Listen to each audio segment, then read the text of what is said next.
While many performance venues and companies around town are presenting traditional holiday classics this month, like A Christmas Carol and a performance of Handel's Messiah, Houston's Ensemble Theater is offering something a bit different. Take the Soul Train to Christmas is a play filled with music and dance that celebrates the joy and resilience of African Americans. It covers the 1800s through today and explores how Black families across generations have celebrated the season even in the face of injustice.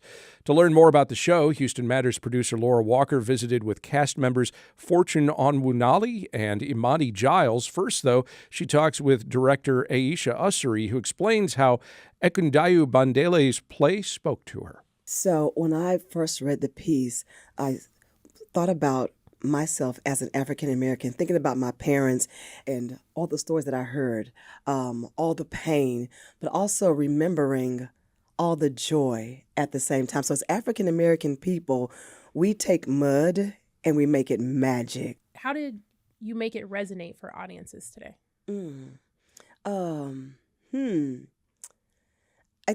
Black history is 365, right?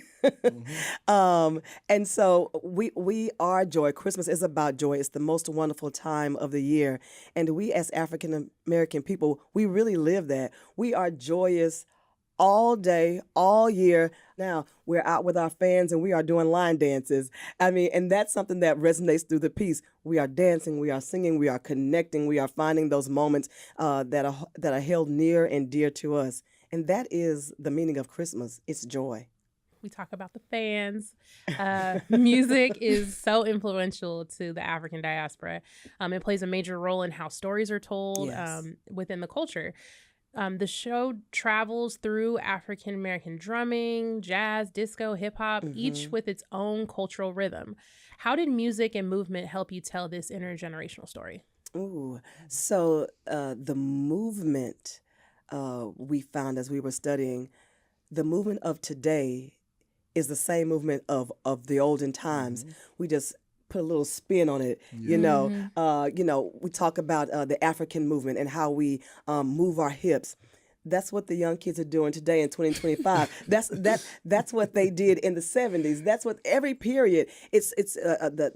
There are motifs in the movement, and so you can see that thread all the way through the piece. And again, same thing with the music. Music is universal. Those songs resonate. Fortune sings "Santa Claus Goes Straight to the Ghetto." It's comedy, but it's funky.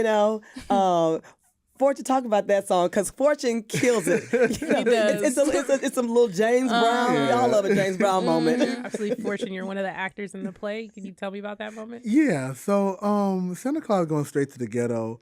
I grew up loving James Brown. James Brown is something that me and my family, being in a Nigerian household, was one of the things that they're like, hey, we come to America, like, this is one of the people we got to see every day, all day. And so whenever I'm doing the song, it reminds me of when I was a kid and I was just wanting to feel that vibe of James Brown and like what James Brown meant to me as a young one. Not really just now kind of understanding like this rhythm, right? Because in our culture, we have this natural rhythm, right? But then when I saw James Brown rhythm, it felt the same and yet different at the same time, right? Whenever I'm doing Santa Claus Goes Straight to the Ghetto, it just gives me that, it just shows me that kid in me, and it really enjoying that moment that I'm having. And it's just also a fun time. Like it really is So just a fun. fun time. Absolutely. And going back to the your statement, Black people make magic from mud. How do you feel that translates even in your own life? We are in a constant struggle.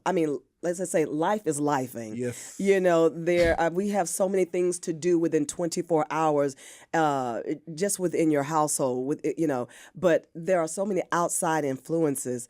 So how do you keep going? You rest on what's in your DNA. You rest on that joy that's within. You rest on prayers.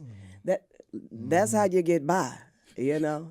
I am my ancestors' wildest dream. And I don't forget where I've come from and the people who are continuing to pave the way. And I hope that I'm doing the same thing, which brings me to my niece here in the play, Imani, who Yes. plays Rosa. You know, it's a joy to see her in this space, nailing it every night. In your director's notes, you mentioned that freedoms are still being challenged in 2025. What parallels do you see between the errors that are captured in the play and the challenges our communities face today?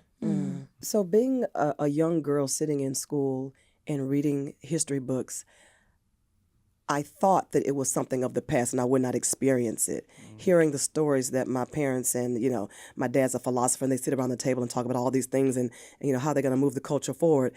It was talk that happened. I never thought that I would live it, and I really feel it now. I feel like it's a little bit worse, and it's in my face every day. I don't always feel free, which I have to go back and find that joy, and it's the love of the arts. We have to continue voting, continue to speak, continuing to educate the young people, continuing to allow them to carry the torch. Absolutely. Now, Fortune, you're one of the actors in the play. Who are you in Take the Soul Train to Christmas? So I am a couple of characters. I am James Brown, when we do, of course. I'm also the piano man. I play the drums, and I'm also Afro One, as well as I'm Dino Man in the hip hop scene. Ooh, yes. Okay, Dino Man. I like the sound of that. Yeah. You describe your work that you've done as a way to inspire positive change. How does this production reflect that mission, especially during a season that calls for both reflection and celebration? What this show also does is it shifts the angle of what we may or may not know about one, and two, that the story that we're telling are not your typical Christmas stories. And what makes it cool is that we're having fun doing it and you still get the message. Yeah. And I think that is the most beautiful thing in this moment that I really enjoy about the performance and the reflection of this musical. And this isn't Aisha, your first Christmas production that you've been a part of at the Ensemble. What is it about Christmas productions that draw you in? And what would you say is special about the way the Ensemble Theater brings that each time?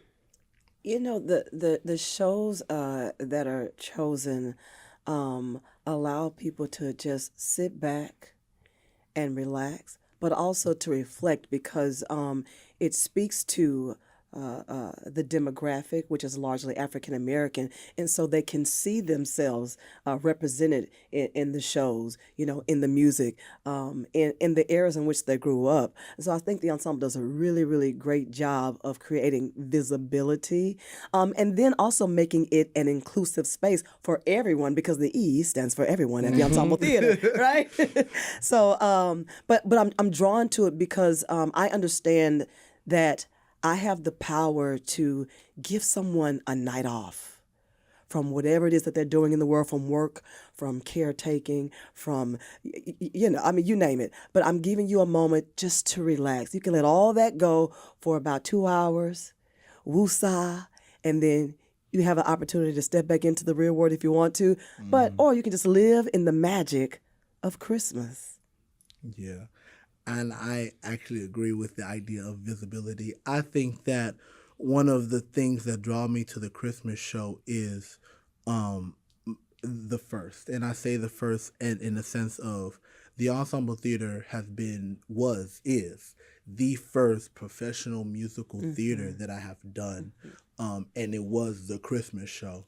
And for me, at that time that I did the Christmas show, I was in a place where I didn't think that that kid needed to exist anymore. I think when Aisha gave me that opportunity to do my first professional theater show and a musical at that, it opened my eyes to the possibilities that, well, not even just the possibility, the idea that this kid is still there, like he still exists, like he is still capable, like he is still moving, he is still pushing. And ever since then, if there was nothing I wanted to do at the Ensemble Theater or any theater, I know that the Ensemble Theater Christmas show is something that holds dear to me, because the Christmas shows are never just about dancing and singing and being the greatest singers, and it's never about that. It's about the message that we have put, the energy and sweat and the time that we just sit down and talk about what this show means to us for people. Because a lot of times what we hear when we finish the shows is, I've never been to a Christmas show. I've never seen a performance before. I've never been to theater. And this is my first time in a long time or ever. And y'all have changed my perspective. And it's all because of the Ensemble Theater. And I think that has been my testimony and other people's testimony. And so that's why the Christmas show has always and still will always be a special place in my heart at the Ensemble Theater. Yeah. That's great. I can definitely tell. And I have my own experience with that. I took my husband for the first time to the last Christmas play, 12 Ways of Christmas, and especially your section. He was cracking up laughing. And it was great. And as somebody who typically does not enjoy Christmas music, I'm sorry, I might be a Grinch. But I loved it. And it was like original, and there was so much feeling, and there were so many different stories. And I love that the ensemble brings that every time. Imani. Yes. This is your first professional production at the Ensemble Theater. What has it been like to step into a story that's both historical and magical, and to do it alongside seasoned artists? Yes, correct. It is my first show at the Ensemble Theater, and I've always been a part of the Young Performers program, and I've kind of grown up at the Ensemble Theater. My baby shower was the one-woman show performed by my mother in the black box. So it's kind of a full circle moment, being able to be around people that I've always kind of heard about or watched.